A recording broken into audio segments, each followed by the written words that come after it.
Hello everyone, welcome back to our channel stock analysis. तो आज हम पढ़ेंगे Warren Buffett and the interpretation of financial statement book का chapter 44 which is preferred and common stock additional paid in capital.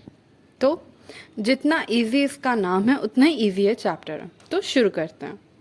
कोई भी company पैसा यानी कि कैपिटल रेज करने के लिए या तो बॉन्ड बेचती है या फिर शेयर पब्लिक को बेचती है। वो पैसा यानी कि कैपिटल जो बॉन्ड बेचकर आता है वो भविष्य में बॉन्ड होल्डर को इंटरेस्ट के साथ वापस करना होता है। तो फिर ये एक प्रकार से उधार लिया हुआ पैसा है।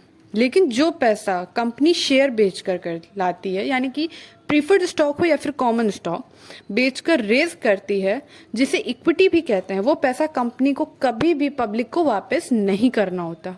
क्यों? क्योंकि जब भी कोई शेयर बेचता है कोई दूसरा उसे खरीदता है तभी वो बिकता है। प्रीफर्ड शेयर होल्डर के पास वोटिंग राइट नहीं होता। इसका मतलब क्या है? इसका मतलब ये कि जब कंपनी अपने सीईओ यानी कि चीफ एग्जीक्यूटिव ऑफिसर को चुनती है तो इसके लिए वोट करने का अधिकार कंपनी के कॉमन शेयर होल्डर के पास होता है। सीईओ कंपनी के सबसे बड़े ऑफिसर होते हैं जो कंपनी के हक में कई महत्वपूर्ण फैसले लेते हैं। फिर शेयर होल्डर होते हैं, उन्हें कॉमन शेयर होल्डर से पहले डिविडेंड मिलता है।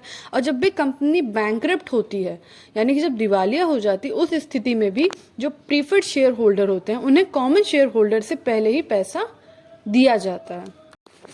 किसी भी कंपनी के शेयर की एक पार वैल्यू होती है जो कि कंपनी के बोर्ड ऑफ डायरेक्टर्स डिसाइड करता है। ये वैल्यू तक डिसाइड की जाती है जब कंपनी के शेयर फर्स्ट टाइम मार्केट में इशू किए जाते हैं।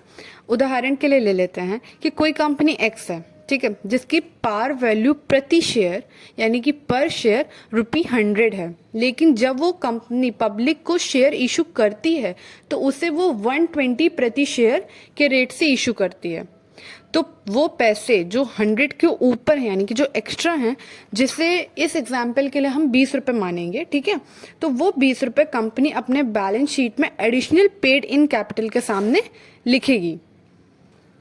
प्रीफर्ड स्टॉक कंपनी के लिए ऋण यानी कि उधार की तरह काम करते हैं जिसे प्रॉफिट का भुगतान करना पड़ता है यदि कंपनी डेब्ट दिए जाने वाले इंटरेस्ट को टैक्स से पहले यानी कि प्री टैक्स इनकम से माइनस करते हैं। इसका मतलब ये है कि इंटरेस्ट को कंपनी अपने प्रॉफिट एंड लॉस स्टेटमेंट में एक्सपेंस की तरह दिखाती है। लेकिन प्रीफर्ड शेयर होल्डर के केस में ऐसा नहीं होता। कंपनी को टैक्स देने के बाद जो प्रॉफिट हुआ है उसे डिविडेंड देना होता है जो कंपनी के लिए काफ़ी महंगा साबित होता है। इसीलिए जिन कंपनीज के पास ड्यूरेबल कम्पिटिटिव एडवांटेज होता है उनके पास कभी भी प्रीफर्ड शेयर होल्डर्स नहीं होते। तो अगली बार जब भी आप किसी कंपनी में इन्वेस्ट करें तो ये पॉइंट जरूर चेक करें। अगर आपको हमारा वीडियो पसंद आया हो तो please like, share and subscribe to our channel. और अगर कोई डाउट लग रहा है तो हमें कमेंट सेक्शन में पूछ सकते हैं। तब तक के लिए थैंक्स फॉर वॉचिंग। जय हिंद, जय भारत।